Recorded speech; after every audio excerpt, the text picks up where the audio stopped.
Hello, could you help me grow this channel? Subscribing is totally free. Just one click below this video is all it takes. I've always believed that disappointment is louder in silence than in words. And nothing proves that better than staring at 5 empty chairs in the second row of a college auditorium. Chairs I reserved months ago for the people who told me, in their own subtle, slicing way, that I'd never be good enough for them to show up. Not really, not when it counted. But before we get there, before the silence, before the speech, before the applause that felt like both a triumph and a funeral, I need to take you back, because stories like mine don't happen overnight. They build brick by brick, bruise by bruise, over a lifetime of being the wrong kind of daughter. My name's Lena Mitchell. I'm 41, a nurse practitioner, and a woman who took the long road to everything. I didn't go to med school straight out of high school like my parents wanted. I didn't marry my college boyfriend. I didn't have 2 kids by 30 like my sister, or climb the corporate ladder like my brother, or buy a house in the suburbs with a golden retriever and a husband who wears khakis and plays golf on Sundays. Instead, I worked through night shifts in the ER while studying for finals in the break room, dated men who couldn't handle a woman with ambition and scars, and went back to school in my late 30s. Not because I had something to prove, but because I still believed I could be more than what they saw when they looked at me. Growing up, my dad used to call me the clipboard kid, like it was some kind of insult. I carried one around the house when I was 10, pretending to diagnose my dolls and bandage up my younger cousins. He said it with a smirk, always just a little too loud, so everyone else would laugh, and I'd smile through it, pretending it didn't bother me. My mom, on the other hand, didn't make jokes. She just sighed a lot. When I turned 28 and told her I was thinking about going back to school for advanced practice nursing, she didn't even look up from her crossword, just said, "You're too old for that kind of thing, honey. Why not focus on meeting someone instead?" That's the kind of love I grew up with. The kind that comes with rules, conditions, expectations. If you didn't meet them, you were tolerated, but never celebrated. So I stopped trying to impress them, or at least I told myself I did. But deep down, some part of me still wanted them to show up. I wanted them to see me, not as the failure they whispered about at family barbecues, but as someone who mattered. Someone who fought her way out of a life that kept trying to pin her down. Someone who made it. When I got accepted into the doctorate program, I didn't tell them right away. I waited until I was deep into my 2nd semester, already drowning in clinical hours and caffeine and research, before I mentioned it at Thanksgiving. Kevin, my older brother, looked up from his 3rd helping of mashed potatoes and said, "Aren't you tired of playing student?" My mom added, "It's a lot of work and expensive. Are you sure you're not just chasing something you'll never catch?" My dad didn't say anything, just kept cutting his turkey. That dinner was the last time I asked for their support. From then on, I did it all quietly. I paid my own tuition, I worked night shifts and double weekends. I skipped birthdays and baby showers and didn't send apologies. And when I got the emails saying I'd been selected to give the commencement speech, I didn't call them. I emailed, polite, distant, like we were strangers at an airport. I told them the date, the time, the location. I reserved 5 chairs, front and center. I didn't ask if they were coming. I just assumed, for once, they would. The day of the ceremony, I woke up before sunrise, heart racing, palms sweating, that familiar blend of dread and hope crawling under my skin.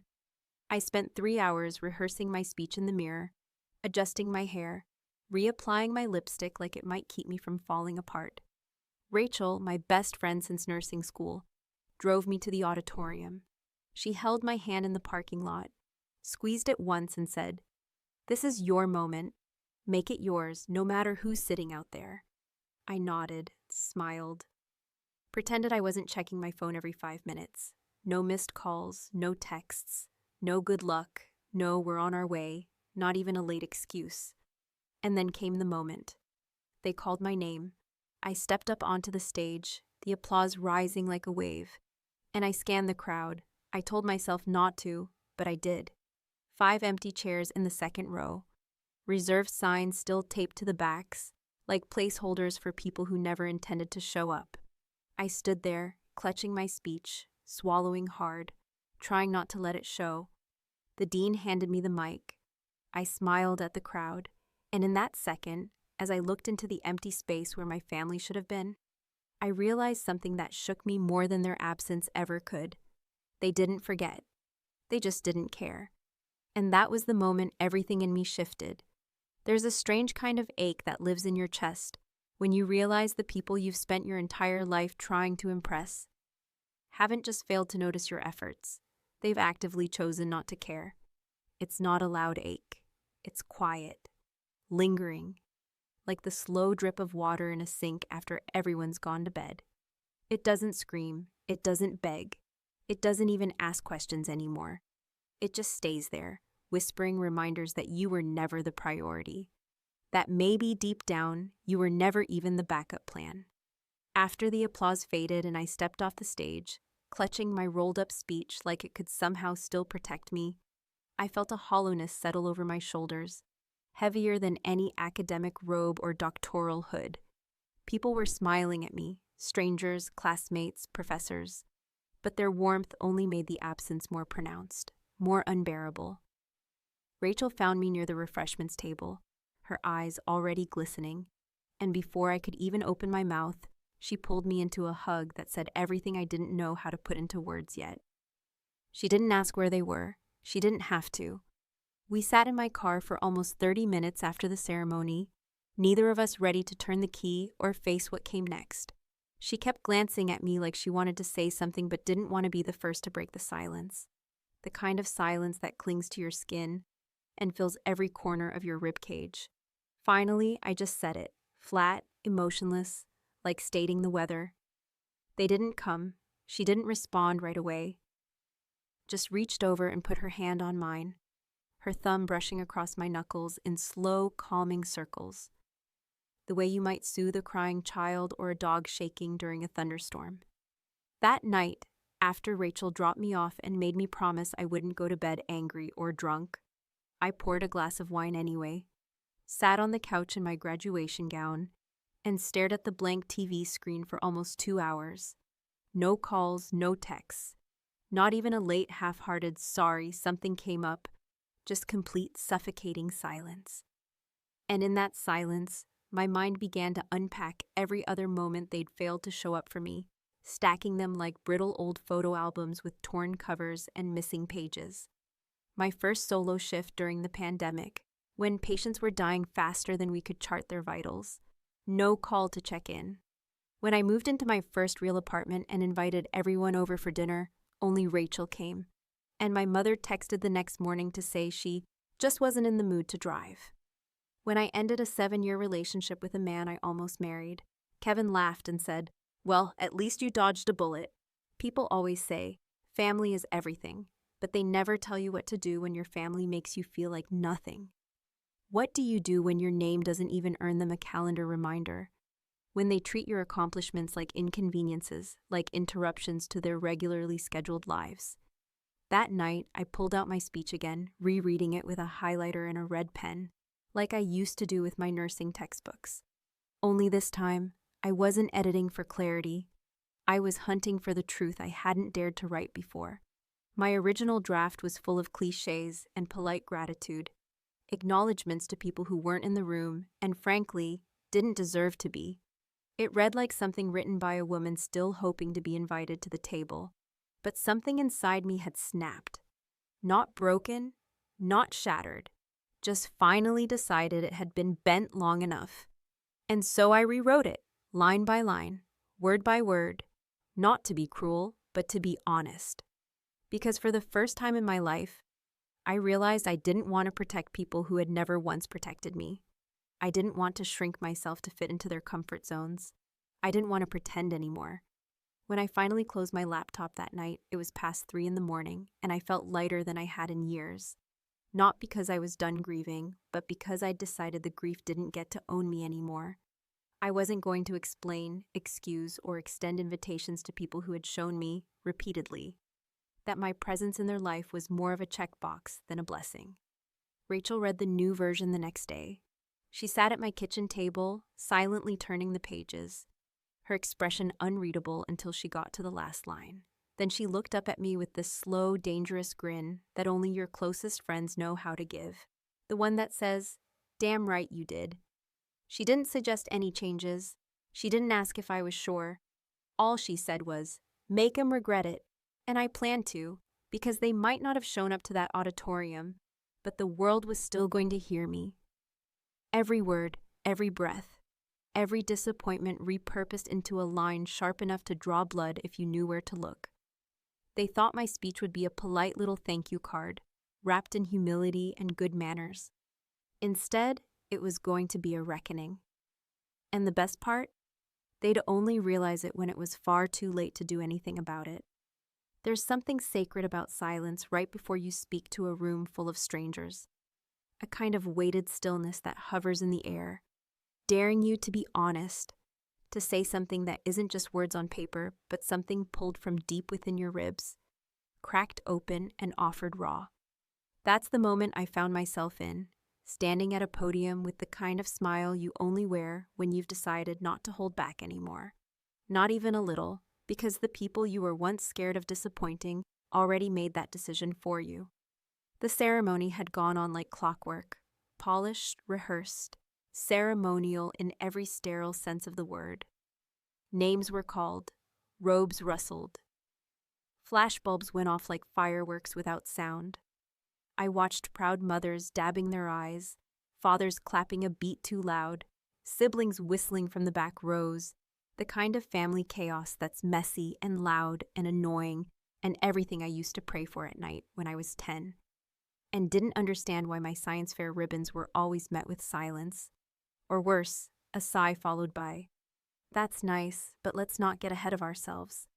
When it was finally my turn, I stood up from the front row, adjusted my cap, and walked toward the podium like a woman who knew this moment wouldn't come again. Not like this.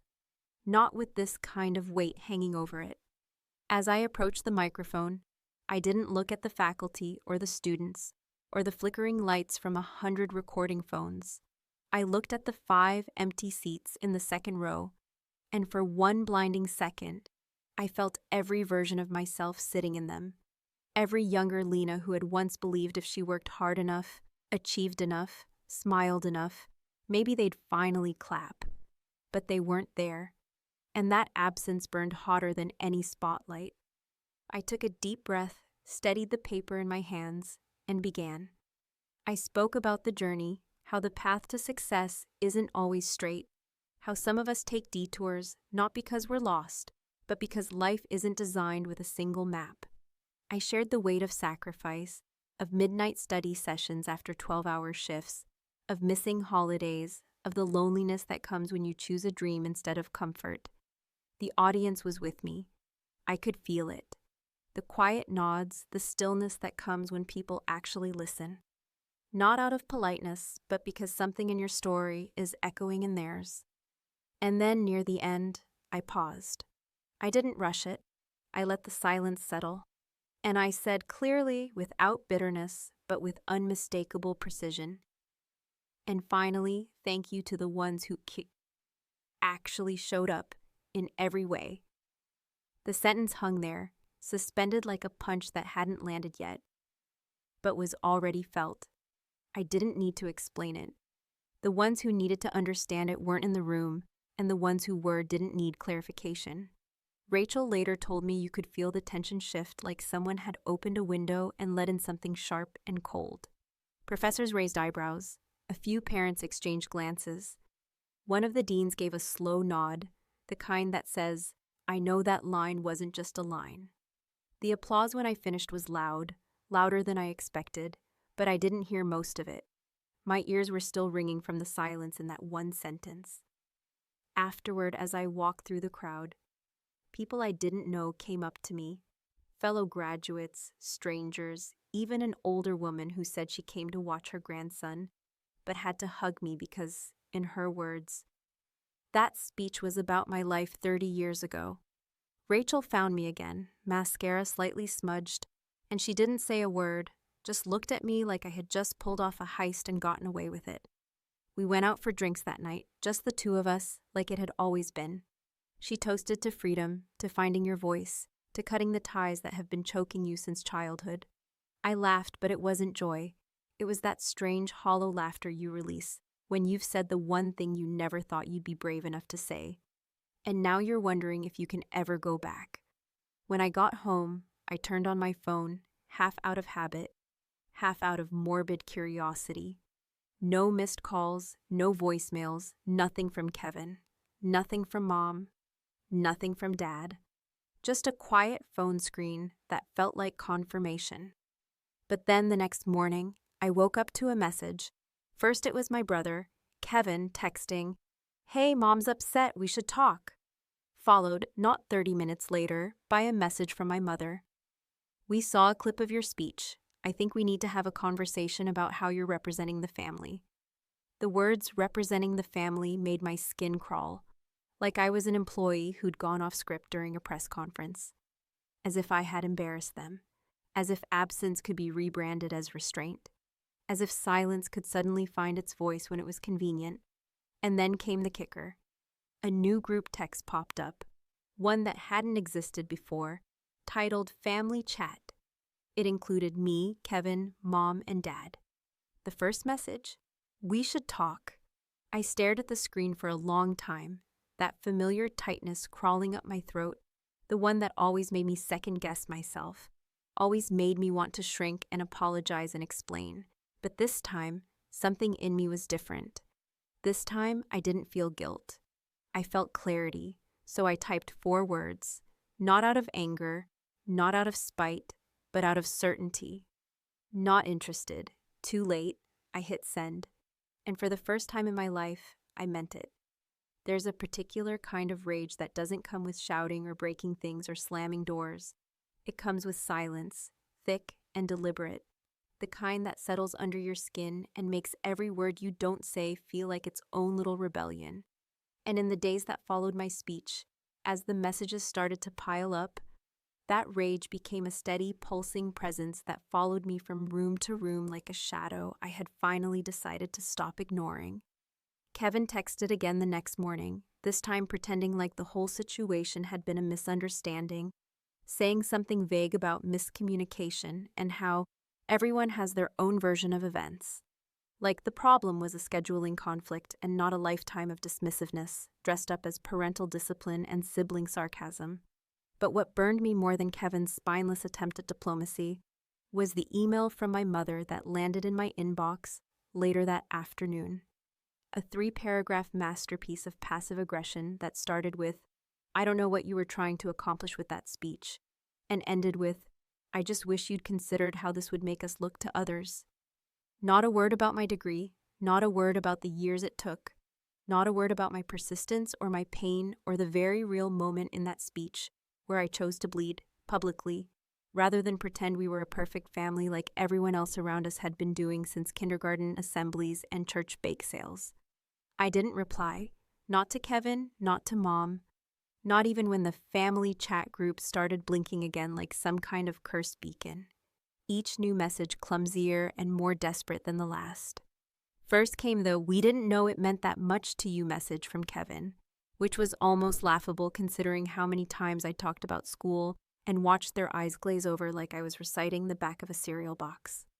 Then came Mom's.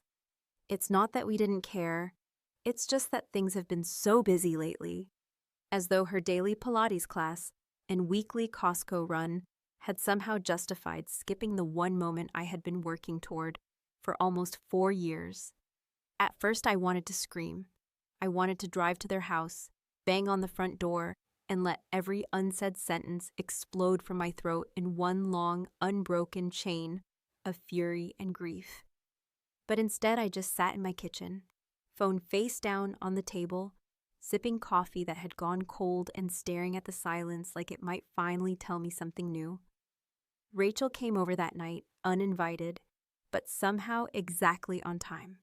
She brought takeout and a bottle of red wine and didn't ask me what I planned to do because she already knew the answer. "They're not sorry," she said, halfway through her second glass, legs curled under her on the couch like we were still 20-somethings dodging bad decisions and overdue bills. They're just embarrassed. And I knew she was right, because people like my parents, people who build their identity around being good, decent, respectable, they don't apologize when they're wrong. They rationalize. They deflect. They spin the narrative until the version they land on lets them sleep at night without ever facing the truth of who they are or what they've done. My speech hadn't wounded them because of what I said. It wounded them because someone else had heard it. Because now the world saw what I had known my whole life. That behind the polite smiles and the holiday photos and the carefully curated family dinners was a daughter who had been quietly screaming for years, and no one had ever stopped to ask why. The next day, I posted a photo on social media, nothing dramatic, just a shot of me in my cap and gown, holding my diploma in one hand and Rachel's hand in the other, both of us smiling like we'd just survived a war. The caption was simple: "Surrounded by love, finally." I didn't tag anyone, I didn't name names, but it didn't matter, the message was clear, and within an hour my aunt had commented with a heart. My cousin had messaged me privately to say, "Good for you," and Kevin had texted me again, this time with a single line: "Why are you doing this?" I didn't respond, I didn't need to, because for once the silence was mine. 2 days later, I walked into work at the clinic, tired but clear-headed, ready to drown myself in patient charts and coffee, and the kind of purpose that doesn't hinge on who's clapping for you. I was halfway through reviewing a blood pressure trend when the receptionist buzzed me. Lena, there's a man here asking for you. Says he's your father." The words hit like a punch I didn't see coming. I sat still for a second, breath caught somewhere between shock and instinct, before standing up and walking slowly toward the waiting area, my footsteps unnaturally loud on the tile floor. And there he was, my father, wearing a pressed polo shirt like it was still 1997, holding a plastic grocery store bouquet in one hand, and an awkward half smile on his face, like he wasn't entirely sure how to do this. He stood up when he saw me, and for a moment, neither of us spoke. Just stood there, locked in some strange silent standoff that had started long before either of us had admitted anything was wrong. "I thought maybe we could talk," he said finally, holding out the flowers like a peace treaty stapled together at the last minute. And for the briefest flicker of a second, I almost said yes. But then I remembered every time he looked through me like I was background noise, every joke at my expense, every shrug when I cried, every "you're being sensitive" when I tried to explain what it felt like to be invisible in your own family. I remembered how easy it had been for them to stay home, how no one even texted that morning, how the only message I got was after the applause had faded and the spotlight was gone. And so I looked at the flowers, then at him, and said nothing. I turned and walked back to my office, letting the door close behind me, slow and final. Some conversations don't need to happen, and some apologies come too late. It's funny, in a dark and quiet sort of way, how we're taught that closure is supposed to be a door gently closing behind you, a final word exchanged with soft understanding, or a long emotional conversation over coffee where both sides cry and forgive and promise to do better. When in truth, closure, real closure, often comes in the moments you never planned. When someone stands in front of you, holding flowers from a gas station and years of neglect wrapped in politeness, and you finally understand that nothing they say will ever be enough. Not because you're bitter, but because they're decades too late to matter. The morning after my father came to the clinic unannounced, I woke up feeling something I hadn't felt in years. Not anger, not grief, not even numbness, but something quieter, something more settled. It was the kind of calm that arrives only after a storm. You never admitted was brewing, the kind that tells you without fanfare or applause that you are finally done chasing people who never knew how to show up for you, not when it counted, not when it was uncomfortable, and especially not when there wasn't something in it for them. I didn't call him, I didn't write back. I didn't tell Rachel until 2 days later, and even then, it was more of an afterthought, buried in a conversation about the new coffee place that opened down the street.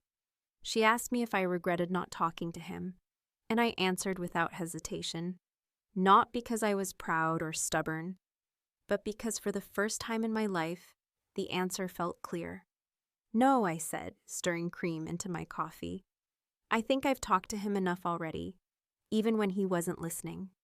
That weekend, I cleaned out my apartment, not in the aggressive, dramatic way people do after a breakup, but in a deliberate, almost meditative way, room by room, drawer by drawer, letting go of things that no longer made sense to carry.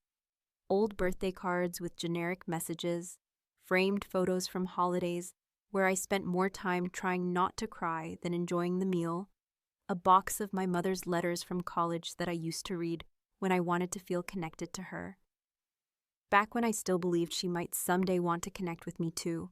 I didn't burn them, I didn't shred them, I just boxed them up and dropped them off at the donation center like any other thing I no longer needed. It wasn't vengeance, it wasn't defiance, it was release. And somewhere in the middle of all that, I printed a copy of my speech, the final version, not the one I had submitted weeks earlier, but the version I had actually delivered, the one with the weight, the honesty, the anger, the heart. I pinned it to the side of my refrigerator with an old magnet that used to hold grocery lists. I didn't hang it there for validation. I hung it there because it reminded me of the moment I finally stopped asking for permission to take up space. A few days later, Kevin texted again, this time with a picture of Mom standing in front of her rose bushes, holding a garden trowel and looking like she hadn't aged a day since she first told me I was too emotional to work in healthcare. The message was short. Mom says she's ready to talk whenever you are.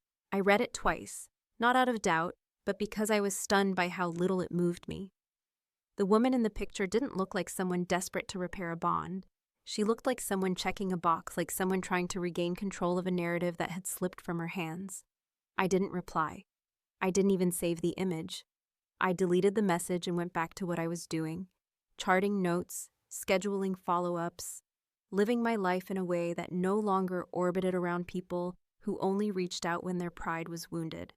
And as I moved through those days, I began to notice something I hadn't before, the peace that comes from absence, not the heartbreaking kind of absence, not the lonely one, but the kind of absence that frees you, the kind that creates space for better things, truer things, the kind that finally lets the air in.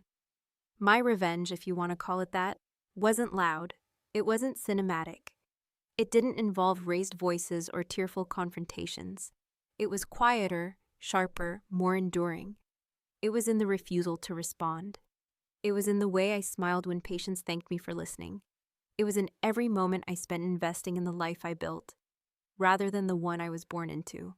It was in the speech I didn't write for them, but for every person who has ever sat in a room full of empty chairs and realized they were better off without the people who refused to clap. And here's the part people don't tell you. When you stop begging for love that was never offered freely, you don't just get peace, you get clarity.